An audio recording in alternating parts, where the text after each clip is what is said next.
Indian group has just arrived. God bless you, India. Thank you very much. Thank you for this thing.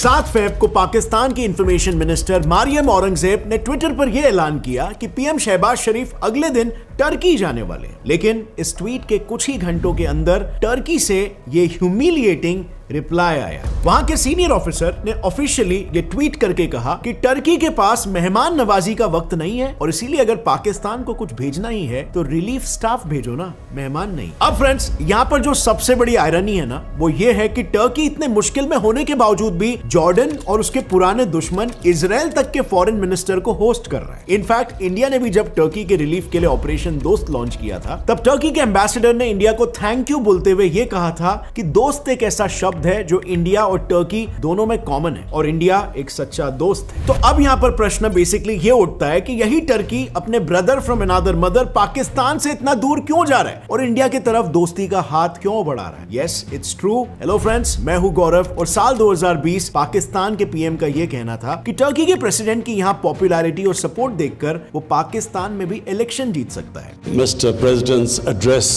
to the Pakistani Parliament today, I can safely say that he can win the next election in Pakistan. और वहीं पर दूसरी तरफ Turkish foreign ministry हर जगह पर पाकिस्तान को अपना भाई बता रही थी और गवर्नमेंट तो क्या, दोनों देशों के सिटीजन्स में भी काफी गहरा भाईचारा हो गया था। इनफैक्ट कुछ टर्किश यूट्यूबर्स का तो यह भी कहना था कि पाकिस्तान घूमने के लिए टर्किश लोगों को पैसों की भी जरूरत नहीं है। When you're in Pakistan, you don't need money. This is free, right? Yeah, this is free. Of course, this is free. Thank you so much, Sajid. Sure, yeah. लेकिन आज सिचुएशन बदल चुकी है। आज टर्की में हैशटैग पाकिस्तानीज गेट आउट और hashtag Pakistani परवर्ट्स ये hashtags trend कर रहे हैं और इनफैक्ट आज यहाँ पर हालात तो इतने बदतर हो चुके हैं कि टर्की ने पाकिस्तानी पीएम की ऑफिशियल विजिट को भी लास्ट मिनट में ही कैंसिल कर दिया। उसने लिटरली पाकिस्तानी पीएम को सीधे मुंह पर आने से मना कर दिया और बस इसीलिए पाकिस्तान के लिए ये रिस्पॉन्स एक ग्लोबल ह्यूमिलिएशन बन गया। इसके बाद ये मैटर तुरंत ग्लोबली ट्रेंड करने लग गया। हजारों ट्वीट्स पाकिस्तान का मजाक बनाने लगे। एक ने तो साफ साफ ये भी कह दिया कि भला टर्की एक बैंकरप्ट देश के साथ क्यों ही हैंग आउट करेगा। So within no time Pakistan के लिए टर्की विजिट एक इंटरनेशनल लेवल इंसल्ट बन गई। अब ऑनेस्टली इस ट्विटर हैंडल की बात सही भी है क्योंकि रिसेंटली आए अर्थक्वेक में अब तक टर्की के 33,000 लोग मारे जा चुके हैं। एंड माइंड यू, सिचुएशन इतनी खराब है कि रेस्क्यू टीम्स अभी भी डीब्रीज यानी कि मलबे के नीचे फंसे डेड बॉडीज को निकालने में लगे हुए हैं। सो बेसिकली हुआ as you may know, February 6 को टर्की और सीरिया में अब तक का सबसे भयानक अर्थक्वेक आया। मतलब ऐसा समझ लो कि भूकंप यहां पर आया था और इसके ट्रेमर्स लिटरली यहां तक फील हुए। लेकिन ये डिजास्टर इतने में ही खत्म नहीं हुआ। इनफैक्ट मेन डैमेज तो अर्थक्वेक के बाद आए 60 आफ्टर शॉक्स की वजह से हुआ। बेसिकली भूकंप आने के बाद अर्थ के प्लेट्स को नॉर्मलाइज होने में थोड़ा सा टाइम लगता है, जिस दौरान भी ये शॉक्स फील होते हैं। पर टर्की के केस में ये आफ्टर शॉक्स इतने इंटेंस और इतने ज्यादा थे कि कुछ साइंटिस्टों ने इन्हें आफ्टर शॉक्स नहीं बल्कि सीरीज ऑफ अर्थक्वेक्स ही मान लिया। अब इस डिजास्टर से टर्की को एग्जैक्टली कितना नुकसान हुआ ये तो सिचुएशन इंप्रूव होने के बाद ही पता चलेगा। पर ये टेरेबल न्यूज आते ही इंडिया ने अगले ही दिन टर्की में रेस्क्यू ऑपरेशन दोस्त स्टार्ट कर दिया। इस ऑपरेशन के तहत इंडिया अब तक रेस्क्यू टीम के अलावा टोटल 7 एयरक्राफ्ट्स भर के रिलीफ मटेरियल जैसे दवाइयां, कपड़े एटसेट्रा भिजवा चुका है। सिर्फ इतना ही नहीं, इंडियन आर्मी ने वहां पर एक फील्ड हॉस्पिटल भी सेटअप कर लिया है जिसमें beds, medical machines, even ventilators तक शामिल है। और अपने दोस्त की मदद करने के लिए इंडिया अब तक ऑलमोस्ट 7.5 करोड़ का खर्चा कर चुका है। और सिर्फ इंडिया ही नहीं, आप सोचो 2018 तक इजराइल एक ऐसा देश जिसके टर्की के साथ डिप्लोमेटिक रिलेशन तक नहीं थे। इनफैक्ट ये दुश्मनी तो टर्की से भी पुरानी है, जब ऑटोमन टर्क्स ने पैलेस्टीन का इन्वेजन करके उन पर पूरे 402 सालों तक राज किया था। लेकिन वर्ल्ड वॉर 2 में ऑटोमन्स की ये टेरिटरी भी चली गई और तब से लेकर आज तक ये दुश्मनी वैसी की वैसे ही चलती आ रही है, जिसे दुनिया का वर्स्ट कर्स्ड वॉर बोला गया है। और ये वॉर हिस्टोरिकली जितना इंटेंस है उतना ही इंटरेस्टिंग भी। इसके बारे में मैंने Israel versus Palestine the cursed war इस ऑडियो बुक के थ्रू जाना कुकू FM ऐप पर। इस ऑडियो बुक में बताया गया है कि आखिर इसे द कर्स्ड वॉर क्यों कहा जाता है, कैसे स्टार्ट हुई और आखिर टर्की का जन्म कैसे हुआ। ऐसे कई सारे unsaid stories, facts, missions, treaties के बारे में आप जानोगे इस ऑडियो बुक में, जो आपके नॉलेज को एक नेक्स्ट लेवल पर लेके चला जाएगा। कुकू एफएम पर ना friends 10,000 plus audio books available है ऐसे ही नॉलेजेबल जॉनरास में, जिसकी science, self help, motivation, management, leadership, career etcetera. कुछ बुक्स जैसे कि the power of self discipline, how to boost your self confidence, motivational audio books, ये सब मुझे बहुत पसंद है। ये सारे बुक्स आप भी सुन सकते हो less than 2 rupees per day, और इसीलिए कुकू एफएम पर करीब 2.3 मिलियन से ज्यादा एक्टिव पेड सब्सक्राइबर्स हैं। इसमें आप चैप्टर्स को सुनते वक्त नोट्स बना सकते हो और स्लीप टाइमर फीचर भी है, और जब भी नींद आएगी ऑडियो बुक अपने आप ही बंद हो जाएगा और फिर वहीं से शुरू होगा। सो आप भी फ्रेंड्स नॉलेज को और लर्निंग को एक प्रायोरिटी बनाओ कुकू एफएम के 50% डिस्काउंट के साथ। फर्स्ट मंथ का सब्सक्रिप्शन मिल रहा है सिर्फ 49 रुपीज में। Don't forget to use my coupon code GetSet50 for 50% off. Link is in the description. And now let's jump back to the topic. और सिर्फ इंडिया ही नहीं, आप जरा सोचो 2018 तक इजराइल एक ऐसा देश था जिसके टर्की के साथ डिप्लोमेटिक रिलेशंस तक नहीं थे, वो भी अपनी दुश्मनी भुलाकर तुरंत टर्की के मदद में लग गया है। इसके बाद टर्की ने भी इजरायली ऑफिशियल्स को काफी कॉर्डियली होस्ट किया, और इसीलिए friends it's all the more shocking and surprising कि पाकिस्तान के पीएम को वहां पर आने क्यों नहीं दिया गया। बट यू नो व्हाट, ये जो वक्त बदला पाकिस्तान के लिए, इसके पीछे एक बहुत ही बड़ी वजह है। एक जमाने में जैसे आपको पता है पाकिस्तानी टर्किश लोगों को and vice versa literally brothers from a different mothers कहकर बुलाते थे, और केवल सिटीजंस ही नहीं, दोनों गवर्नमेंट्स का भी यही कहना था। एग्जांपल के लिए पाकिस्तानी एम्बेसडर डॉक्टर यूसुफ जुनैद ने एक बार मीडिया के सामने एक काफी हार्ट टचिंग पर्सनल स्टोरी सुनाई थी कि टर्किश फ्रीडम स्ट्रगल के वक्त जब कुछ लोग उनके घर के दरवाजे पर डोनेशन मांगने आए थे, तब यूसुफ जुनैद की खुद की दादी ने अपने सोने के झुमके दान करने के लिए निकालने की ही कोशिश की, पर उनके कान से वो झुमके निकल ही नहीं रहे थे, और हड़बड़ाहट में उनकी दादी ने वो झुमके इतनी जोर से खींच दिए कि उनका कान ही फट गया। अब ये तो बस एक इंसिडेंट है, टर्किश इंडिपेंडेंस के हेल्प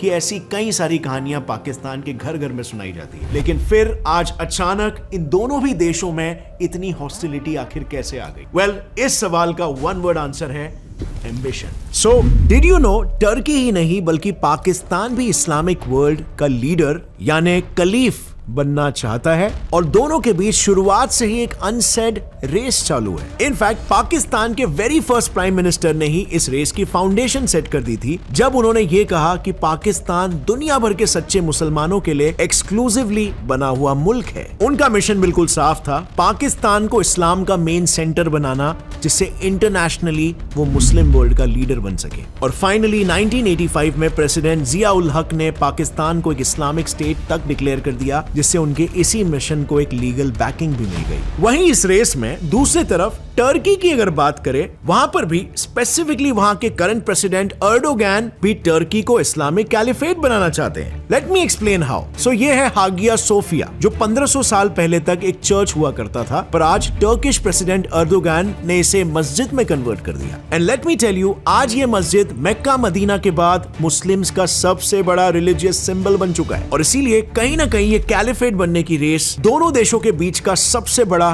हिडन कंपटीशन बन चुका है। पर प्रॉब्लम सिर्फ इस कंपटीशन तक ही सीमित नहीं है, बल्कि इससे भी ज्यादा बड़ी है। Well, look at this. पिछले एक साल में टर्की 6 लाख से भी ज्यादा इलीगल माइग्रेंट्स को बॉर्डर क्रॉस करने से रोक चुका है। टर्किश अथॉरिटीज के हिसाब से वहां पर पाकिस्तानी इलीगल माइग्रेंट्स की प्रॉब्लम इतनी बढ़ चुकी है कि वहां के डिटेंशन सेल्स में एट एनी गिवन टाइम 3 से 4 हजार इलीगल माइग्रेंट्स आसानी से मिल जाते हैं, एंड ऑब्वियसली इसमें कई सीरियन माइग्रेंट्स भी होते हैं। पर टर्की को स्पेसिफिकली पाकिस्तानी माइग्रेंट से काफी ज्यादा प्रॉब्लम है, और ऐसा इसीलिए क्योंकि उनके हिसाब से पाकिस्तानी टर्की का कल्चर बिगाड़ने में लगे हुए हैं। सो रिसेंटली एक पाकिस्तानी इमिग्रेंट पकड़ा गया था जो टर्किश औरतों की फोटो सोशल मीडिया पर शेयर करता था, और फिर जब इस मुद्दे पर फर्दर इन्वेस्टिगेशन हुई तो पता चला कि ऐसे बहुत सारे पाकिस्तानीज हैं जो टर्किश वुमेन को स्टॉक करते हैं, उनकी इनअप्रोप्रिएट फोटोज क्लिक करते हैं और उन फोटोज को टिकटॉक पर अपलोड करते हैं। और ये टर्की के लिए एक मेजर नेशनल प्रॉब्लम बन गया है, because this news has literally spread like wild fire. देखते ही देखते पूरे टर्की में